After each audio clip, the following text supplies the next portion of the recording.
welcome to our channel. This is Priya Kaushik. Today we have Jignesh Gokani, who is Sujok Master. Hello sir, Namaste. Namaste.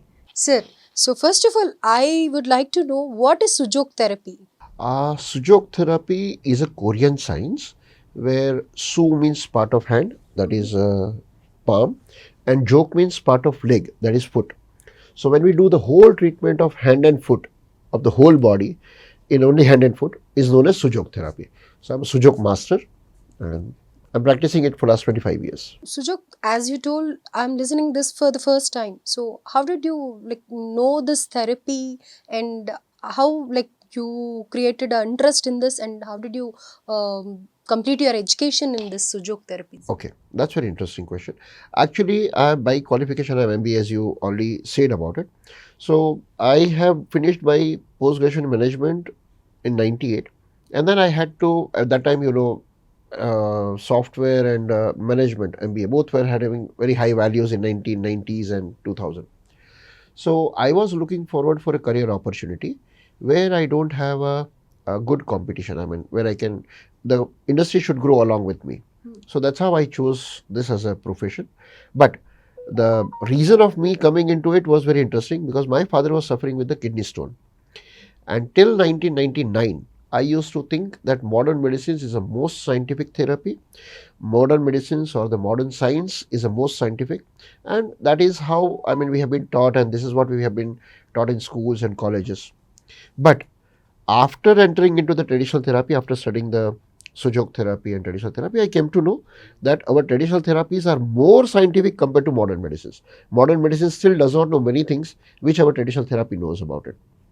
So that's how I entered. But to tell you the crux of it, because my father was suffering with a kidney stone, and I was searching for a solution that without surgery, I wanted my father's stone to be removed. Okay. So I went to Ayurvedic doctor, I went to homeopathic doctor, I went to various doctors. So one of the person in 90 years old, he could not see, he could not walk, but he said, I can remove the stone in 3 months. And I didn't believe. Honestly speaking, I laughed at him. Because from my point of view, a 90 years old person who cannot walk, who cannot see, how is going to remove the stone? But I spoke to him for 15-20 minutes, half an hour. So I wanted to offer him some money. Because as a consultation, wherever we go, we pay the money. So he said, no, I don't charge because till the time I don't treat, I don't charge. So I was feeling very, very bad. So I thought of, okay, let me pay him something. So he showed me some books. He made me to read from those books also. So when I read in that, there was some written that how the kidney stone can be removed and how it can be done.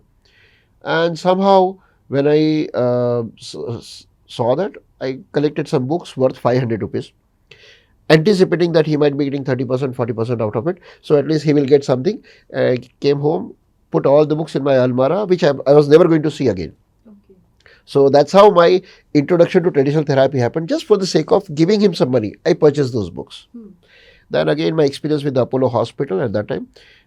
My father was working as a in charge for entire Andhra Pradesh. So he was at a class 2A officer cater. So there was no problem as far as finances was concerned. So the company was to pay. So we went with the best package of the Apollo hospital. But there I find the first time that what we had told before surgery and what we were demanded after surgery was very different. So we were told around 14,500 was a package. The bill which was given was 29,000 rupees. Oh. So it was too huge, too different. And then of course we spoke to the doctor and finally it was settled down at something. But still it was little higher than what it was told. So that is the first time when I started thinking that there is some difference in modern medicines, what is being told and what is being said. And that's how slowly and gradually I started studying acupuncture. I started reading Sujok therapy. I studied Ayurveda. I studied homeopathy. I studied yoga also, and of course naturopathy. Are they important, sir, for the Sujok therapy, or else it is your personal interest too? Sujok therapy, I took it as a profession. But then along with the Sujok therapy in 2006, when I became a very good at this subject, I thought that I am studying a subject which is written by Chinese people, which is written by Korean people. So there must be something in India also which is relevant or equivalent to it. So, but that till the time I had not studied the BAMS. So I was not aware that Ayurveda also has written the same thing in Sanskrit, the similar things, but I was not aware about it. So when I started studying it, I came to know that what we are talking about is Chinese acupuncture, and we have a Chinese traditional medicines, and what we have in Ayurveda. There is not much difference because both of them are based on same five element theory. So in Ayurveda we call it as Akash, Vayu, Agni, Jal, Prithvi, and in Chinese they call it as wood, fire, earth, metal, water. So they also define the same five element with different names. Because the names are different, we confuse that it is separate, this separate. Something very, if I always keep it in my website also I have written that water has different names in different countries. So in Gujarat, if you saw, they call it Pani. So here somebody will say Tanni, somebody will say Neer, somebody will say Neel, somebody will say H2O, somebody will say water. The water doesn't change, only the name of the water is changing. Similar way, the basic five element theory concept doesn't change, only the interpretation of five element theory by different people, that is changing. Okay, like do you also use any instruments in this therapy? Yeah, we have lot of instruments. I mean, of course, if you want, we'll have a very special session only on Sujok therapy. Right. That what are the things we can do? I mean, just to give you the two things that Sujok therapy can treat from common cold to chronic every diseases, including the 55 non-communicable diseases declared by WHO. Okay. Even that we have, like ankylosing spondylitis, psoriasis. There is no treatment, but we have a treatment for psoriasis. For jaundice, there is no treatment. But in Sujok therapy, there is a treatment. So we have all the treatment. But if you ask me my specialization, then my specialization is I can relieve any kind of pain within 3 seconds to 3 minutes. Oh. This is my specialization. So as of now, in the world, this is the fastest therapy as far as pain management is concerned. Yeah, why I've asked you this question is because many people, they have a lot of fears and dilemmas on surgeries. So they never want to face any kind of surgery. Because you have also started and got into this particular Sujok therapy also in that way because of your father kidney stone. So that is why I'm asking. In this also, like there will be any surgeries kind of thing, nothing like that. No, my specialization is purely drugless therapy. Drugless therapy, right? So you And don't no need to, surgeries also. when I don't touch your body, nothing to do in the body. Exactly. Everything I do only through palm. So even if you come with a common cold, fever, headache, migraine, sinus to cancer, I will treat only this area. I won't go anywhere beyond this. Right. Even the big surgeries I can do through these two fingers. Right, that's really great. So we call it metaphysical science. Yeah. So at some other time we'll definitely do a special topic on health, and then we'll do the Sujok therapy. Sir, how do you come to Sujok therapy after completion of your masters in MBA? Yeah. So basically, this is a very interesting story. I'll definitely tell you in detail. But basically, my father was suffering with the kidney stone. That made this reason. And second, I had a search of almost, you can say, 1 year, where whether this has a prominent or a professional career opportunity or not. So I went to Mumbai, I went to Delhi, I went to Chandigarh to find out the best therapists at that time. I met them, and then I found that yes, they are earning around 30,000 rupees per day. So I think that was a good enough in 1999, 2000 as a beginner, that if I, after 10 years or 15 years also, if you can achieve this. So that's how I entered into it. Sir, like you are in a medical practice. So how come you know about the government schemes and government practices and everything, sir? How can you get the information and how do you write many things on social media? We'll be seeing your articles. So how is it possible? Correct. You're very right. Actually, to be very honest, in 2008, when Narendra Modi ji was the Chief Minister of Gujarat, so I was working with the Gujarat government on their innovative department. So there was right now what we call as Skill Development Ministry after 2014. That was initiated by Gujarat government under the name of innovative practices. Gujarat government was trying that if you have some solution for the society, which is out of the box thought process, means whatever is happening conventionally, if you have something better than that, and with that, if the society can be benefited, that should be implemented. That was a policy of Gujarat government. So 2008 to 2011, I was working with the Gujarat government, and that was the second term of Modi ji. So because I was working very closely with the Gujarat, so I could see his innovative ideas and innovative things, what he used to do in the Gujarat as a chief minister. So when he became the Prime Minister of India, it was very easy for me to understand that what he's going to do now. Because whatever he has done in the Gujarat, the same thing is replicating in national level. So it is very easy for me to anticipate. For example, if you ask me specifically, that 2019 to 2024, every year what he's going to do, how he's going to do, I knew about it. Because a similar era I was in Gujarat. But to tell you the little more, as I was connected to the Gujarat, I'm basically from Gujarat. My parents stays over there. So my visit to Gujarat was very often. And because I deal with the Gujarat medical doctors, particular BJP medical cell of the Gujarat, so I get all the feed from them. For example, if you might have heard about that central government started Dhanvantari Jayanti celebrations since 2015. But in Gujarat, we are celebrating since 2009. So because of that, many things we knew about it.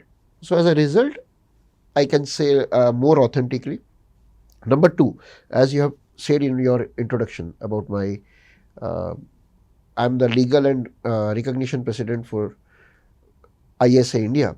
So my dealing generally happens with the government, either the state government or the central government, because acupuncture was not recognized by Government of India till 2003. So in 2003, for the first time, acupuncture was recognized as a mode of therapy. I was not aware, I came to know about it in 2017, but this recommendation was given by BHU in 2002, Banaras Hindu University, where Murli Manohar Joshi ji was a cabinet minister for central government, and Atal Bihari Vajpayee ji was Prime Minister of India, Sushma Swaraj ji was Health Minister. So they had recommended that what should be our national health policy. Can you imagine, the government of India had a complete blueprint of what should be our national health policy in 2002. That is being implemented since 2014. But I was part of it because Narendra Modi ji was a National General Secretary, as you must be aware about. Before becoming the Chief Minister of Gujarat, he was National General Secretary. So he had this document. So he started implementing the same policies in Gujarat. After implementing it in the Gujarat, the similar policies are implementing in India. So that's how my connectivity with the policies, particularly to the health. Of course, apart from the health also, I know many other policies. So we can talk on that. Jignesh sir, so what do you think, what is the basic reason of such changes? You mean to say what are the changes that the government of India has done so many changes after 2014? That's what you're trying to ask me. Okay. See, I think we all, I mean the people of our age group who are 35, 40 plus, we have seen two era. I mean last 20, 25 years if you look upon. So 2004 to 2014 and 2014 to 2025. This two era is very easily visible. I mean all of us we have seen. Of course 50s, 60s they have seen little more than what we have seen, but at least we people know fairly about it. What I personally feel, this is my personal feeling, but I think that when there is a honest people in the top position, the things becomes all right. And when there is a dishonest people on the topmost position, you will find always a problems. So even that is happening in the family also. So if there is very honestly a head of the family is working very hard for the welfare and upliftment of the family, even in a small family like husband, wife and two children, if the husband is doing all the effort to make his family prosper, grow, and growing very honestly in the society, the same family will have a different name in the society. But a similar family where the person is drinking or maybe not earning enough, all the time quarreling, all the time fighting with the wife or maybe somebody, and so those family will have a different kind of impact in them. So I personally feel that whenever the head of the institutions, head of the family, it can be NGO, it can be company, it can be family, it can be community, it can be anything. I mean, it can be state or it can be country. When the head of the main controlling power, when he is honest, dedicated and devoted for the welfare of everyone, then this becomes very easy. But if the person wants that everything should come to me, for example, many times I give this example, there was a difference between Ram and Ravana. Both were kings, right? If you look at Rama was lesser powerful than Ravana because he was the best devotee of Lord Shiva. He gave the voice to the Vedas. He was a Trilok Swami. Ramji was only the son of a Chakravarti Raja's Yuvraj. He was not even Raja, right? He was not king. In spite of that, why Ravana lost? Because Ravana think that except me, whatever I need, I should get. What happens to other people, I'm not bothered about. And Lord Rama always said that what is needed to the last man of the society, he would like to give. For example, we know the Shabri, Kevat Prasad, all these things we know in Ramayana, right? So even the smallest person, Lord Rama used to take him properly. That's why we call him Lord Rama. So I think, our literature or our Sanskriti, I always say Sanatana Sanskriti, it has enough examples that whether you want to be a good person in your life or whether you want to become a bad person in your life. So I think that right now we are fortunate enough that we are seeing a Prime Minister of India who does not have a family, he does not have a children. So he is purely devoted and dedicated only for the country. Now similar, we have one more Chief Minister recently in Uttar Pradesh, again Yogi Adityanath ji. Now he does not have anything forward, backward. I mean, we have seen many. So I think whenever the leader, they want to do honestly welfare and benefit of the public, this becomes very easy. I think this is my understanding. Jignesh, what is your perspective? Like, see, earlier also, like we have seen many governments and many ministers, like they told that they are fighting for the nation, fighting for the people, like that. So, what is the difference between the earlier governments which has not executed their programs or plans for the society, and what is the difference between like earlier politicians and now present politicians? I do agree, Priyaji, that what you had asked is very right question. I would say a very big game changer policy, if I want to contribute or I want to say. See, since 1947 till 2014, we always used to have Panchvarshi Yojana, right? So we had a planning commission which used to plan for 5 years. Now, what used to happen is when a new government comes, so the government, the Prime Minister of India, he will try to create his cabinet. He will take 3 months, 6 months time to create the cabinet and then to resolve the problems internally, externally. And within 1 year, he will be set down, okay, fine, these are my team with whom I'm going to work.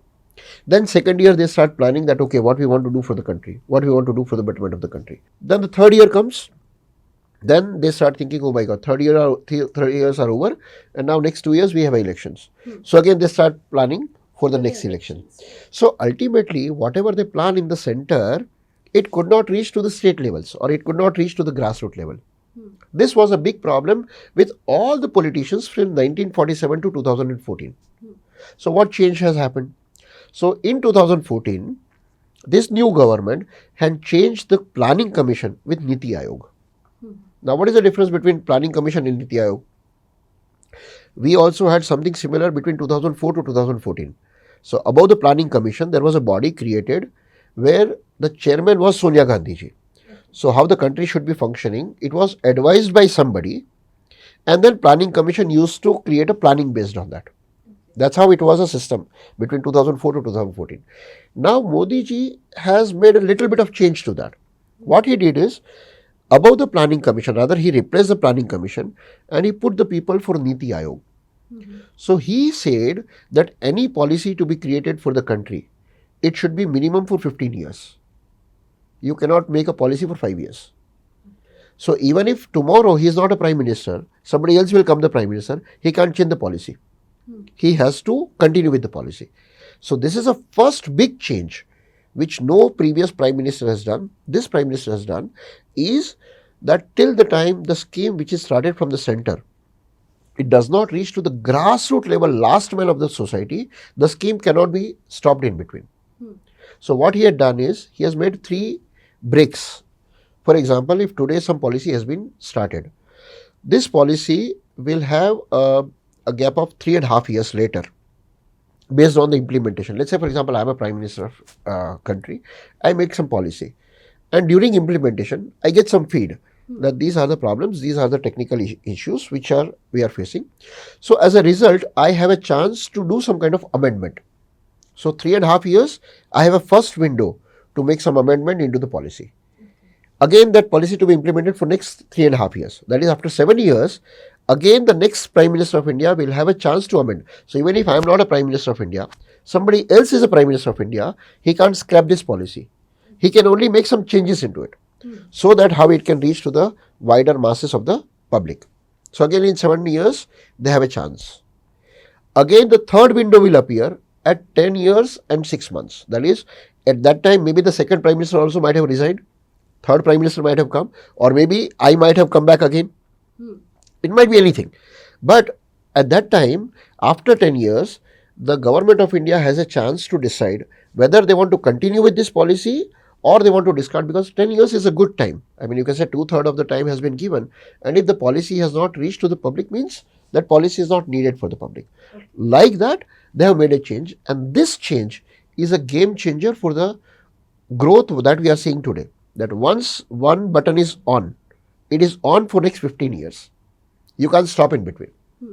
For example, we have got NRC. Now, NRC, when it is implemented, means it will work for next 15 years. So, I think this is a big game changer, which as a policy, I contribute this to the cabinet ministry or whosoever has taken this decision of Niti Aayog. So, I know that because in Gujarat, we used to call as think tank. Modi ji always used to have a think tank. Similar think tank is there in the national level also. We call as PSU. That is a Principal Scientific Advisors. These are the people who are not from government. They are not employee of the government. They are not ministers from the government. But they are the kings of their own field.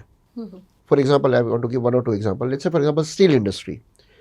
If they want to grow the steel industry in India, they will take the 10 best industries of the steel who are working in India, like SAIL, Tata, or Mittalji, or Sharda Ispat, or something like this. Those who are very good in their manufacturing, those who has a good name in the national level, 10 people will be selected, and they will be advising to the Niti Aayog.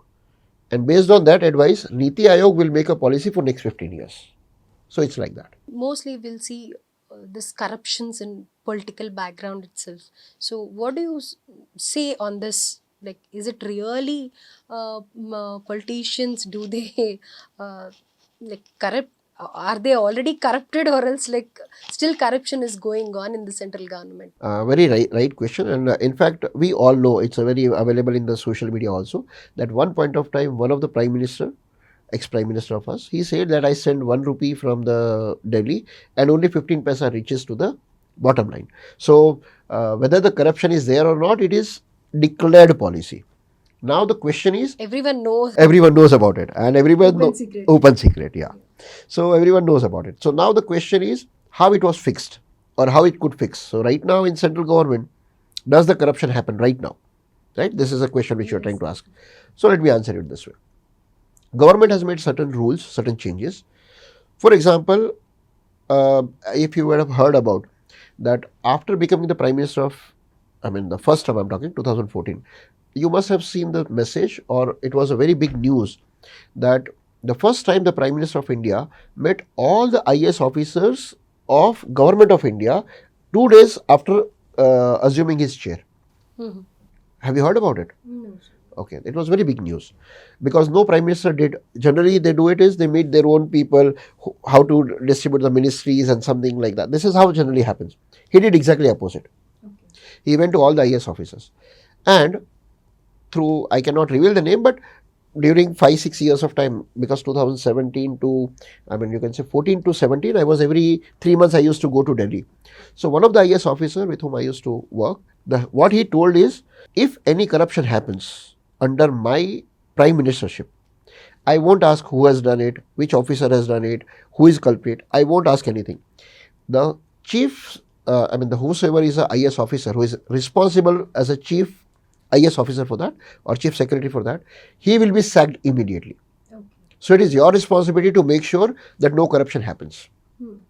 Right?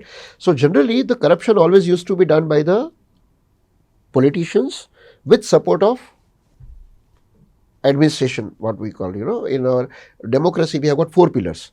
The one is a political leader, which we elect as a MP, MLA, or corporators.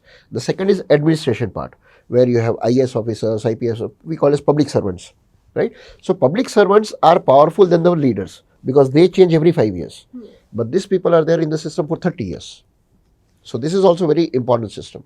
So most of the times previously, 2014 before, they were tempered or they were manipulated by this. So during that meeting, when he said that I will make sure, you need to make sure that the corruption does not happen. So one of the officer asked, sir, we don't want to do any corruptions, but generally your people only tell us that please do this, please pass this file, whether it is qualifying or not. So then Modi ji had told, if anybody says you that you pass this file, you say that this file is with the PM office. So you go and follow up with the PM office. Okay. Right? So nobody is going to go there. So he created or he disconnected the the limitation of the bureaucracy and leaders by creating a borderline of involving PMO inside. So nobody could go directly. So I don't know. I had been to Delhi in July 2014. You would be surprised to know that not a single person was changed in the government from May till December. Even a peon, class 1 officer, class 2 officer, or even the clerk level, not a single person was changed.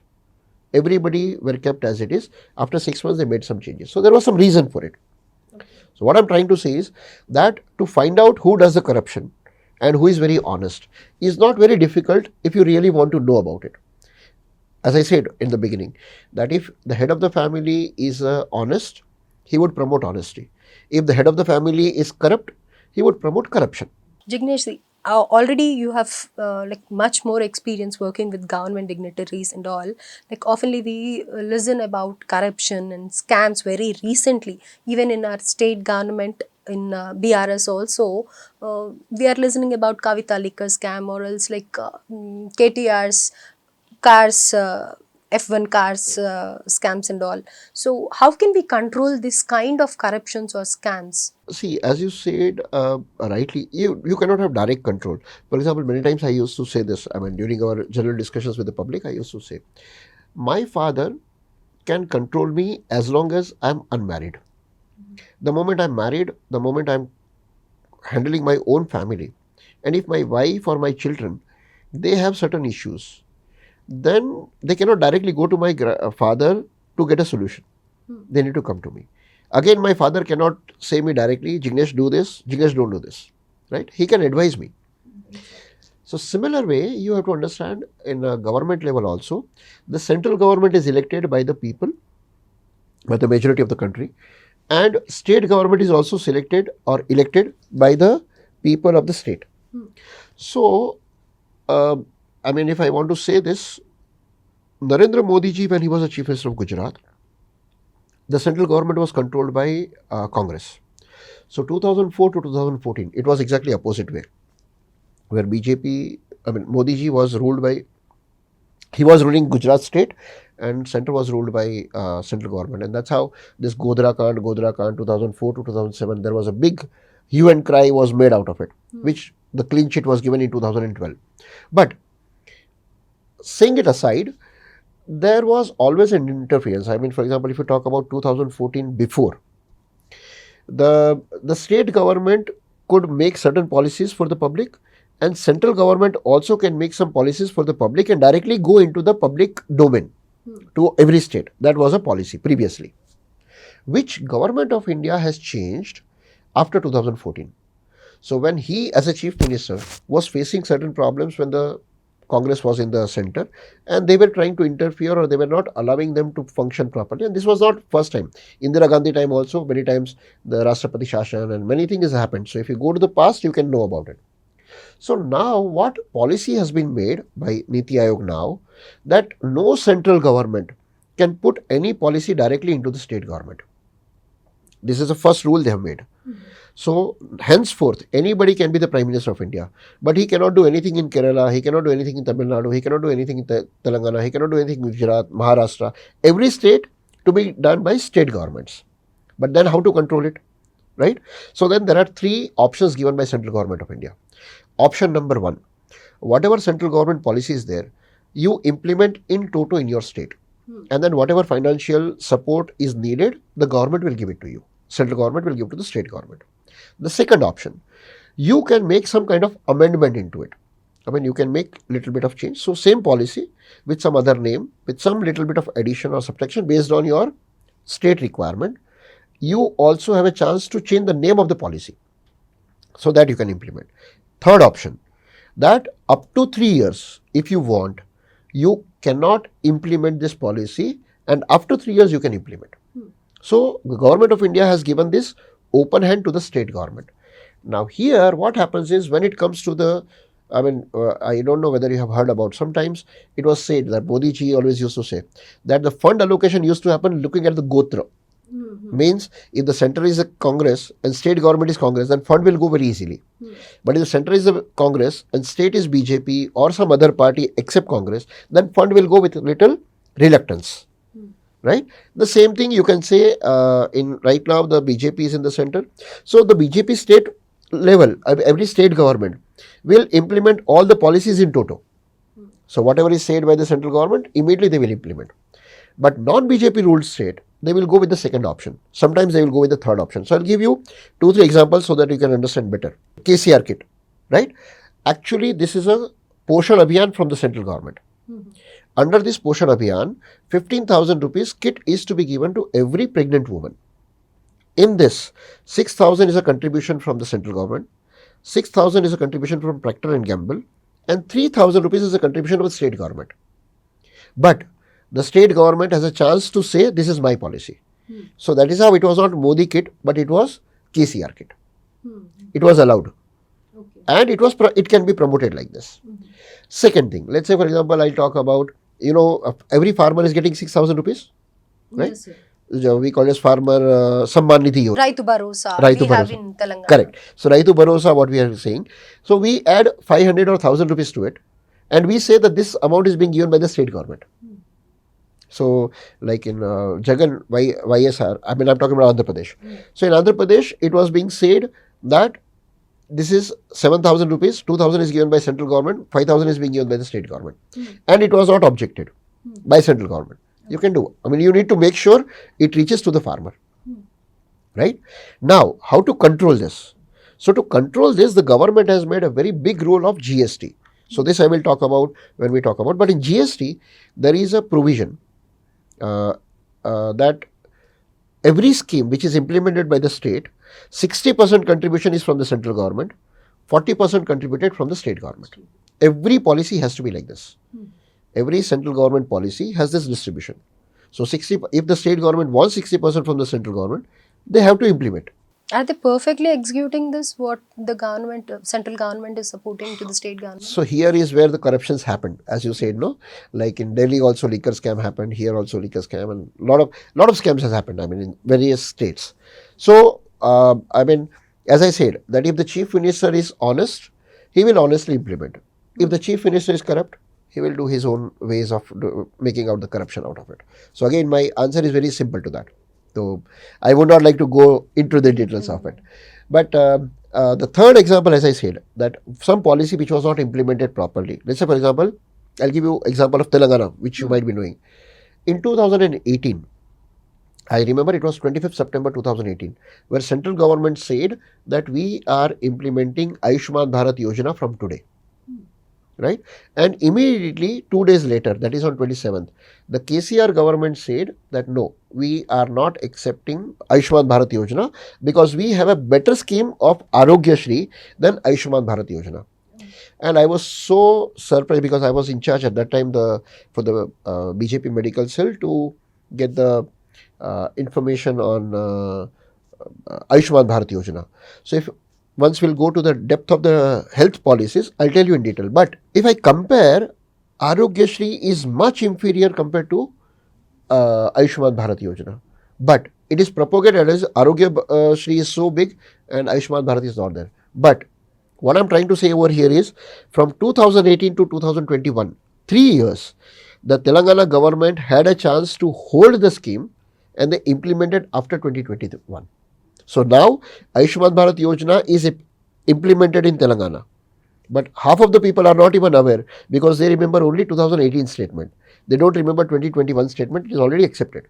Because any policy you can resist only for 3 years. After 4th year, by default, it will become the policy of it. I'll give one more example.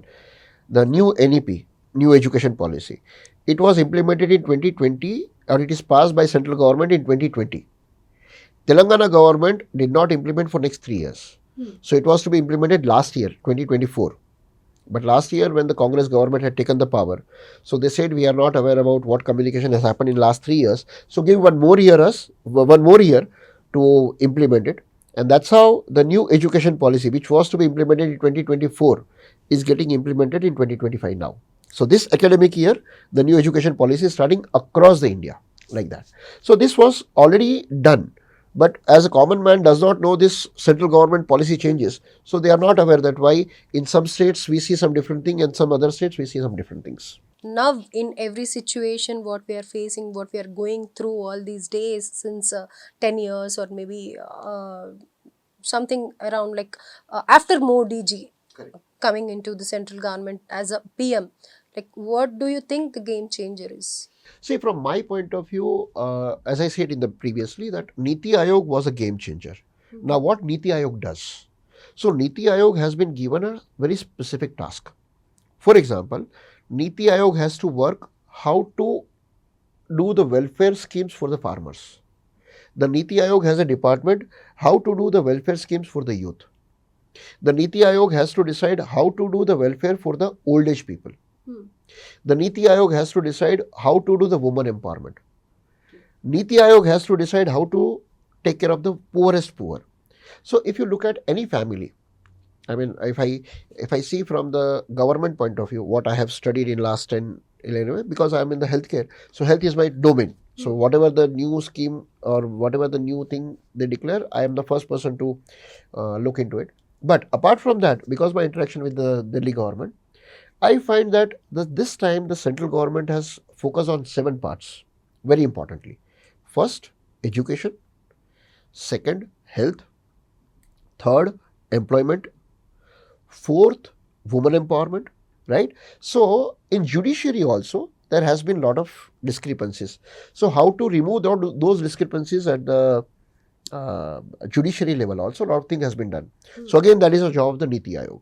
So Niti Ayog covered all the major and critical problems of the people who are seriously looking for the help from the government. No, not only that. I mean, you have to see that, for example, if I talk about as an individual, if I'm a person, what I look forward from the government. So let's say if I'm a kid, I'm a small child, I would look forward for a education. Education, And exactly. education without much financial burden to my parents. Right? So we call it as free education. Second, I do not want a pressure of education. So now his new education policy is up to 7th class there is no exams. So you don't need to fail the students. This is implemented in Gujarat since 2009. But now in India, because in ancient times, Gurukul Vyavastha used to start at 11 years of age group. Up to 11 years, the child is supposed to grow. He has to play. He has to do his physical growth. Then the intellectual growth will come. Right from third year, I mean, the child is 3 years old or 4 years old. We want to teach him A, B, C, D. We want to teach him. So this is unnecessary pressure on the children. So to release this in new education policy. Now, I think this is the time I should talk about the new education policy. Do you know what is the new education policy? No. Do you have any idea on it? Okay. So let me tell you. See, when we have graduated, when we have studied 10+2 system, right? So up to 7th class, we had a primary. 8th, 9th, 10th used to be secondary. 11th and 12th, we call it as higher secondary or we call it as intermediate college. And then you have a college or we call it as graduation. After graduation, we have a post-graduation. And then we have MA, MPhil, PhD and all those subjects. Correct? This is how we have. Now, the new education policy is where we have 4 plus 3 plus 3 plus 4. That is up to 10th class, it is no more 10 plus 2. It is 4 plus 3 plus 3 plus 4. What is the meaning of it? It means up to preschool or we call as nursery and preschool and nursery, first and second standard. These 4 classes has to be in the local language. Means you are in Telangana, these 4 classes has to be done only in Telugu language. If you are in Tamil Nadu, you study the same thing in Tamil language. If you are in Kerala, you study the same language in Malayalam. If you are in Orissa, you study in Odisha. Means what happens is the child will listen the same language, whether he is going into the society, whether he is at home or he is in the school. He will not have unnecessary problem. Number 2, The poor people whose children, I mean, if you remember our convent education time, why our parents were fooled? Because our parents were told convent education is best. Best, yeah. So you have to pay high fees to get your child admission into the convent education. Right? There used to be donations and all the things 80s to 90s era, how the education used to be. So the education had become a business because of the policy created in 1979 and 80s. Right? Now, after 39 years, the new education policy which is implemented, where education is a right for every child, whether he's a poor or he's a rich. You cannot differentiate it. Correct? So now in rich family, the child might be speaking English in his home, but a poor person might be speaking only local language. Now, when they go to the school, everybody will speak the same language. So no more differentiation that he is a rich or he is a poor. Imagine the vision of our policymakers. They don't want to create a differentiation into the children. Then third, fourth and fifth is a primary education. So by fifth class, the child will become 11 years old. Sixth, seventh and eighth is a secondary education. There is where the basic subject will be taught to him. Then the child will have a two choice. The one choice, he can go like us, how we have done 9th, 10th, 11th and 12th, and then he go for BA, BSc, BCom, engineering, medical. This is one wing. The second wing, if he thinks that my parents are poor and I want to support them, so the government, because as the government knows that we have 65 crore youth today. Okay. Now 65 crore youth, you cannot give the employment. Either the state government or central government. You don't have this much job. So how to give the employment to this? So the government has created another pathway we call it skill development.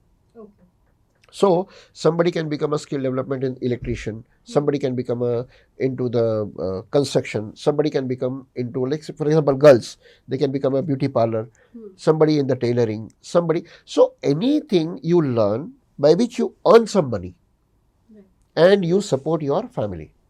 That is what is required. Correct? So 8th class onward, the children will have a two pathway. One, they become intellectual. This is what education system is in the foreign countries. Right? Up to 7th class, government gives free of cost education. 8th class onwards, the children themselves, they pay for it. So they work, they study. It's up to them how much they want to study. Right? Again, in foreign country, you have multiple entry and multiple exit. The same thing is implemented now. Like if you talk about our times, if we have passed first year of graduation, if we have passed second year of graduation, but third year your two subjects are left out, you won't be called graduate. You will be called only undergraduate. So 10 plus 2, right? Till the time you don't pass those 2 degrees, you will not be considered graduate. Yeah. And you will get job based on 10 plus 2, not based on the 2 years you have passed in the BSc, BCom or BA, whatever it is. Correct? But now new education is not like that. In new education system, you have point system, or we call it credit system. So credit system means you have passed, I mean, let's say for example, I give a BSc. So BSc has a 3 years of program, divide it into 6 months. So each 6 months is called as one semester. Total course has a 7 points. So one semester you pass, you get 7 divided by 6. Whatever number comes, that is your credit score. So you pass 2 semesters, you get 7 divided by 6 into 2. You get 3 semesters pass, 7 divided by 6 into 3. Like that, your credit system will be going on. So when you go for a job, for some reason you have to stop your graduation somewhere in between and you want to enter into the job. You will be offered the job based on how many exams you have passed, not based on 10 plus 2. So that's how this credit score is important now. Like, yeah. This is what America, US, Australia, everybody is following. We don't follow this. We were following only exam because this was a Macaulay system. You mug up the things and you vomit it into the exam. You don't remember anything in the next year because this education system has got nothing to do with your practical life.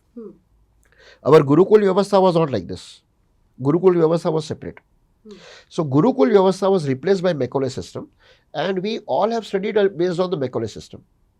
Now we have upgraded from the Macaulay system to a real education of a child, that whichever subject he is interested, whichever subject she is interested. So let me tell you, the Skill Development Ministry, they have 2,600 courses, 2,500 courses, right? So 2014 to 2024, it was controlled by central government. Now in 2024 onwards, they have told all the state government to create their own university of skill development.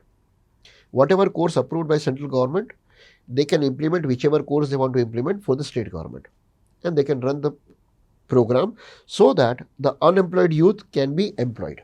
The whole system is created now. So to stop the corruption, to start with your question, that how to stop the corruption. So as I said, that now the central government gives the power to the state, but with the accountability to the center. Previously, there was no accountability. For example, if I tell you, if some disaster happens, like tsunami has happened or some earthquake happens, so central government used to give a package, let's say 500 crore, 300 crore.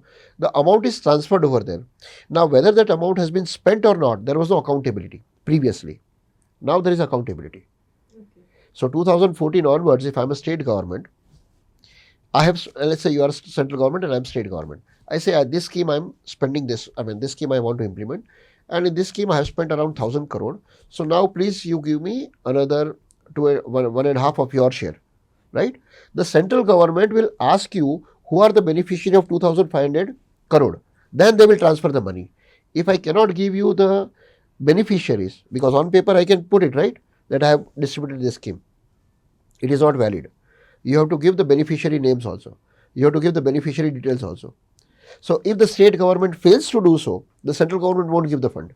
Right. So indirect way, there is a checkpoint on the corruptions. Before elections, people will be attracted only on the schemes which are providing by those governments. Right. And here, like, can you tell me government revenue generation and spending, particularly after freebies? This is what exactly I was trying to connect. See, I don't know whether you have heard about the previous taxation. My father was working in Gujarat State Fertilizers and Chemical Limited, and he always used to say that government take tax over the tax. It means, let's say my father's company was manufacturing urea, that is fertilizers, and on the other hand, they were making the plastic granules, where my father was in charge of AP in 95 to 2000. So Gujalon was a product name. So what used to happen is, when you buy the raw material, whatever the raw material you buy, on that there used to be tax. By the time that raw material goes to the second process, there also they will tax. By the time that comes to this company and we utilize that as a urea, again there is a tax. Yeah, now people are also mostly disappointed on this tax issue only, and mainly nowadays there is very different change. Previously, on the same item you used to pay 5 times tax. Means from factory to the wholesaler, wholesaler to the distributor, and distributor to retailer. For all these people, there used to be tax over the tax. I am talking about before 1980s. Okay. Right? That was a different regime. Then the question had appeared, which was partially solved by using VAT. You know the VAT. So what was the VAT system? That whatever you are purchasing, you have paid VAT on it. When you are selling something, you minus that figure. Let's say, for example, 100 rupees you have purchased and you are selling at 150 rupees, right? So you have already paid the VAT on 100 rupees.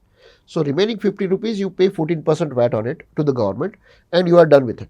So next person who is purchasing at 150, he might be selling at 200. So 150 is already deducted from him and he has to pay another. But again, it was very difficult to, manage and do that. Again, if you talk about a factory man, if he's a manufacturer, so they used to pay VAT plus CST, that is central tax. This used to create a lot of problem in managing the account from the center and state, right?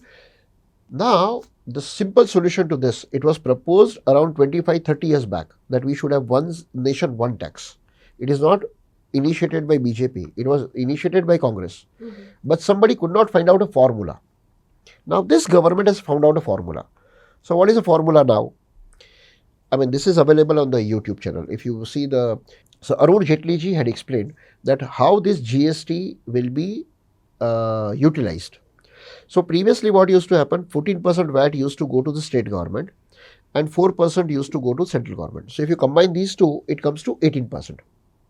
Correct? So we take 18 as a margin, I mean as a median. So something has 5% tax, something has 12% tax, something has 18%, something has 28% tax. So these are the different tax under the GST. But if we talk about 18%, because this was previously and here also. Now what government is doing, out of 18%, 9% goes to the central government and 9% goes to the state government. That means the state government does not generate any revenue. The state government does not have a printing machine where they can, so their revenue generation is only through taxes.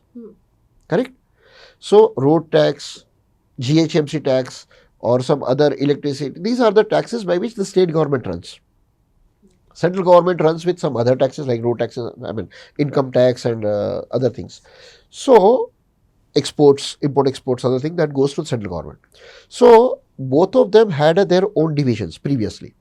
Now what government is doing, every state, whatever the 9% money is coming to the center, the center is committed, or there is a rule that 60% of this money they have to spend for that particular state. Means 9%, 6%, 60% if you count, it comes to 5.6%. It means previously central government used to get 4% out of it. Now they get only 3.4%. In spite of that, whatever funding they need to do to the state government, they are in a position to do very easily. Right? So they are collecting from the state government, they are giving to the state government, and there is a checkpoint. So central government will give only 60% of the money. If the state government will spend 40% of the money, only that case they will get 60% money. So what we must have heard a lot of time that central government has holded our money, they are not giving our money. Exactly. State governments in the assembly or somewhere. They were saying this. Correct. That was because that they were not giving the accounting of previous months. Whatever they have spent, they need to submit the report that this much money which was allocated to us, this much money what we have spent. So once you give the bills, then the new money will be coming. For example, if I give you very simple, if I give 1000 rupees to my peon or maybe to my driver, and I tell him that keep this 1000 rupees, whenever I ask you to get something, you don't ask me every time money, you get it done from this. Now the one fine day, the driver comes and says, sir, my money is exhausted, you give me the next money. What I will ask? Definitely you'll ask the details. Like I will ask him that where did you spend the last 1000 rupees? He'll say, okay, 500 rupees I spent for petrol, 200 rupees I spent for tea or something, and you ask for Xerox, whatever. He must be having the accounting of it. Correct? So till the time we don't have accounting, we don't give the second money. The same thing is central government is doing. That whatever money has been given to you, you give the accounting of it, then you get a next installment. Right. If you don't give me the previous accounting and then you ask me for the next money, why should I give you? I can't give you money for the corruptions. Correct? So this is how the corruption is partially checked by central government to the state governments. Sir, what are the changes in health policies, particularly before COVID-19 and after COVID-19? I think before answering this question, I would like to give you some brief about healthcare policies. As I already previously spoke about, that BHU had proposed what should be our national health policy. So there was a full booklet of around 18 pages. If you sometime we can talk on that. But you can say that whatever recommendation has happened in 2002, today in 2024, at least 58 to 59 schemes government of India has made based on those recommendations today. So this Swachh Bharat Abhiyan, what we see in the toilets, it was recommended there. Every people should have a fresh drinking water is a part of it. So Har Nal Jal, that scheme is part of that particular recommendation. If you talk about before COVID-19, because in the COVID-19, I was a frontline warrior with the central government and I was part of the Gujarat government also. So before 2014, our infrastructure was not sufficient enough to handle the pandemic or epidemic like what has happened during COVID-19. So we had a meeting with Harsh Vardhanji on 24th April 2020, where he had given the details of it. It's available on my website. If somebody is interested, they can see my blog. So I had written the 3 blogs. One is why we did the lockdown. Second, what was our learning in the 6 months. There I have written in details that our infrastructure was so poor. Our ICU number of beds, our hospitals, our oxygen support system, our ventilator support system was so poor across the India that We were not really ready for it. I mean, I'm ashamed to say this as a doctor. Even after independence of 1947 till 2020, our infrastructure of medical system was very poor. That opened our eyes as a medical fraternity that yes, on private setup we have a lot of things, but private setup everybody cannot afford. You need to have the setup for the 140 crore population where so much of poor people are also there. So you need to accommodate them also. So I think that Ayushman Bharat Yojana was one effort in this direction. If I go with particularly healthcare, there are 5 to major schemes. Of course, there are around 26 to 30 schemes. I cannot describe all, but 5 to 6 major where I can talk about is one very major decision what has been taken is 26 weeks leave for a pregnant woman. So if you are working and if you conceive during your, so the your employer cannot remove you up to 5 months. Even if you take the 5 months of holiday for your pregnancy purpose, he cannot remove you. So 26 weeks is official maternity leave. The reason is that if the mother is less stressed, the chances of son getting problem is lesser. So if you want to have a new generation, new healthy, happy and prosperous generation, we need to give a relaxation to the mother. That was first requirement. Second was a Poshan Abhiyan. So Poshan Abhiyan was also, Dr. Hegde had given this proposal in Gujarat. So it was implemented in Gujarat. The same thing is replicated in central government. The idea was that when a child is into the mother's womb, if you don't nourish properly to the mother, the chances of son becoming sick is very high. But if the nourishment is happening properly, there are likely chances that no congenital disease will happen. So this was planned and proposed by Government of India under the Poshan Abhiyan. Then there was a rainbow. Rainbow is nothing but a vaccination program for children and mother. The fourth very important which I feel is Ayushman Bharat Yojana. So what is Ayushman Bharat Yojana? What Government of India tried to do? Actually it has two dimensions. Most of the people know only one dimension of it, but there is another dimension. The one dimension is that all the poor people, around 10 crore families, so around 54 crore, 56 lakhs and some odd, all those people who are registered as a poor people, or we can say, white card, ration card holders, they are by default eligible for the Ayushman Bharat Yojana. So based on their Aadhaar card, they can download the Ayushman Bharat Yojana and they can avail it. So in that, what is a provision? Is a 5 lakh provision of medical things, and I mean up to 5 lakh rupees in any family. If there is a medical emergency, it may be father, it may be mother, it may be husband, wife or children. Anyone is there, this card will take care of them. In any case, like Any kind of, there are 1500 diseases are there under Ayushman Bharat Yojana. In Arogyashri, there are only 1200 diseases. In this, there are 1500. So I'll give you the comparison also between Arogyashri and Ayushman Bharat Yojana. But let's finish first with the all the schemes. The second dimension of this, of Ayushman Bharat Yojana, is very important, where we have 1,50,000 primary healthcare center across the India. Primary healthcare center is where in rural areas, the doctors doesn't want to go. The first availability as a doctor to them is a PHCs, we call it primary healthcare center. Now, so far in entire India, the head nurse was being used as a caretaker of it. So Government of India has launched a program called as Swasth Bharat Abhiyan. So Swasth Bharat Abhiyan has a 4 dimension into it. The first dimension of Swasth Bharat Abhiyan is, if you are healthy, you don't have any disease in your body right now. So up to 80 years of your age group, you should not have any disease. That is called as wellness concept, or what we call as, prevention is better than cure. So you prevent becoming sick, you make yourself healthy. So that is called as prevention part, or we call as wellness center. Second dimension, if you fall sick, let's say you have cough and cold, you have fever, you have headache, you have nausea, you have loose motions, then you take either allopathic or traditional therapy, up to you.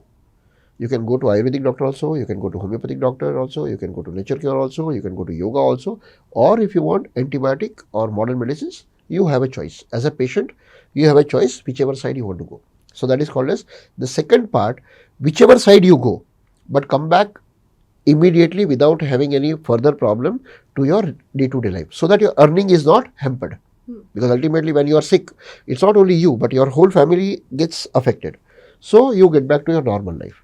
The third dimension, when there is an emergency, let's say road accident happens, heart attack happens, brain stroke happens, these are emergencies.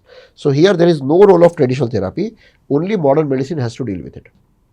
You need life support system, you need oxygen, you need ventilators, you need ICU, you need qualified doctors, you might need surgeries also. So this is pure domain of allopathy. So here no traditional therapy should enter into it. So we call it as emergency. So in case of emergency, because sometimes it happens a poor person does not have enough money, so he cannot get his treatment done. So Ayushman Bharat Yojana was done to take care of these people.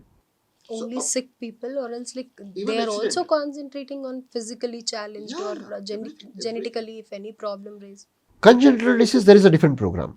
So we call it as autistic children. There is a different program for. Even autistic children also, do they Yeah. get any pension, or like they are supported by the central government? Yes, they are supported. PDI, we have one of the very good center in Boinpalli in Hyderabad. It's a run by national central government, National Institute of Autistic ADHD.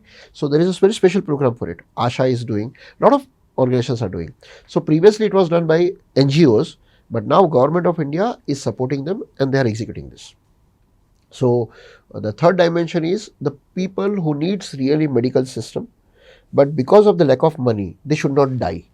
They should not die because of that. So that provision has been done. You can't save everybody's life. Government can't say that, okay, everybody has to survive. That cannot happen.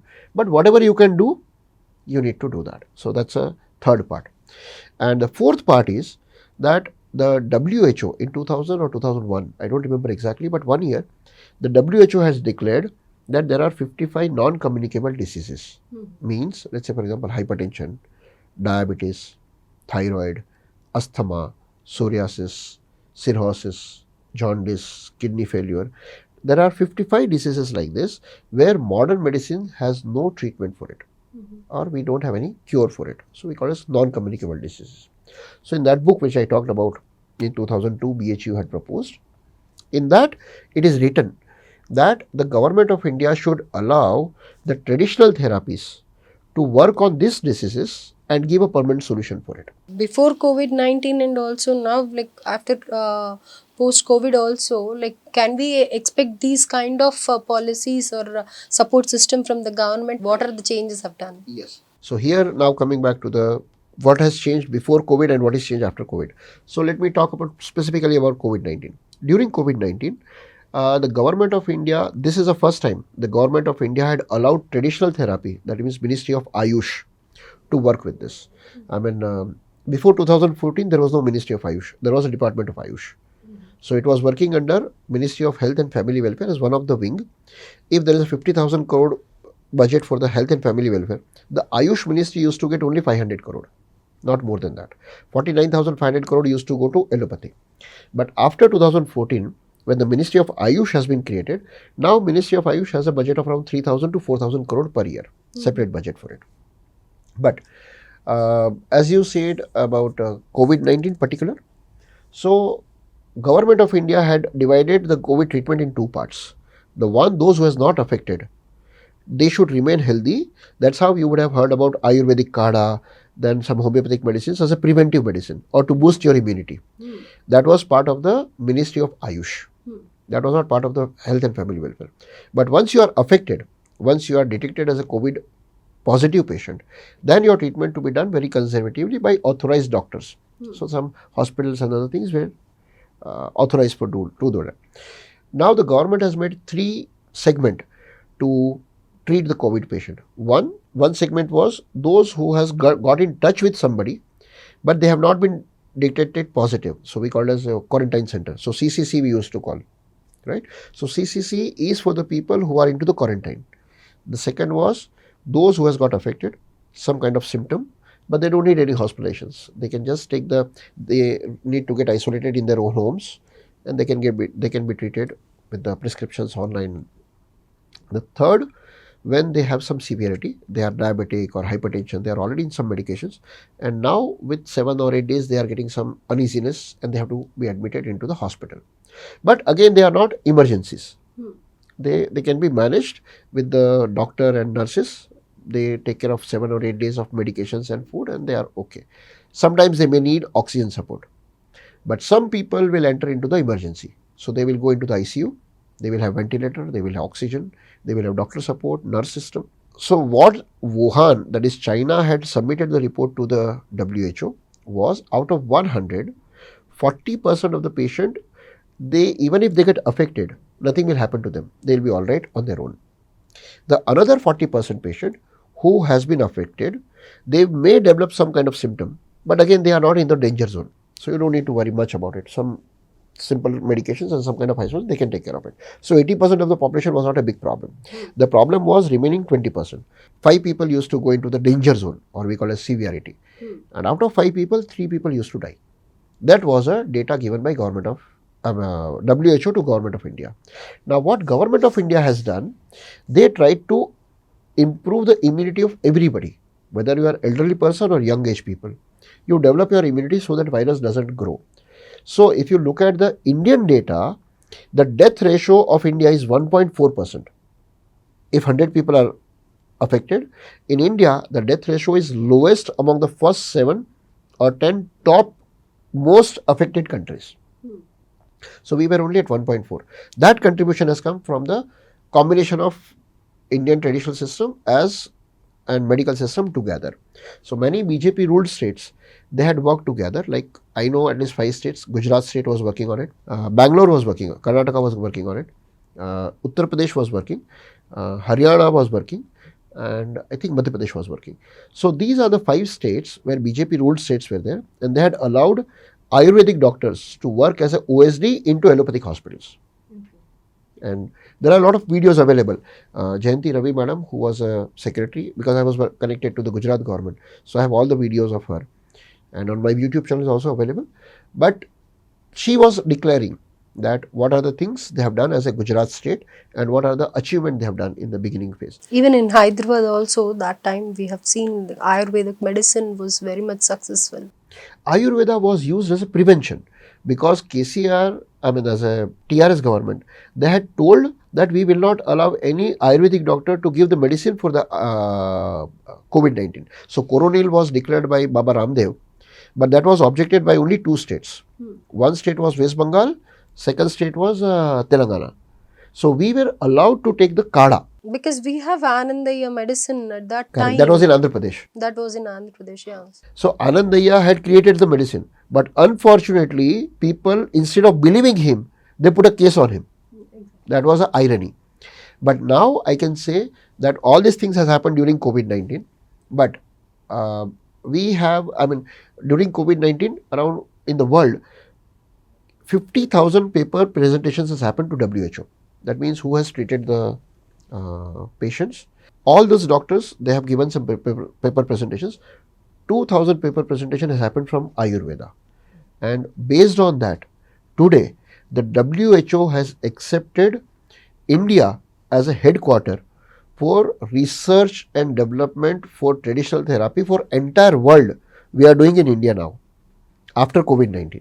So we proved that traditional therapy was 99.16% efficient compared to only modern medicines, and as a result of that, now the WHO has made the headquarter India. So around 20th April 2022, the Dr. Tedros, who is a director for WHO, he came to India and he inaugurated the institution in India. It is in Gujarat. In Gujarat there is Jamnagar. So in Jamnagar he inaugurated this program. Right. So right now you can say that India has become the world leader as far as traditional therapy research and development is concerned.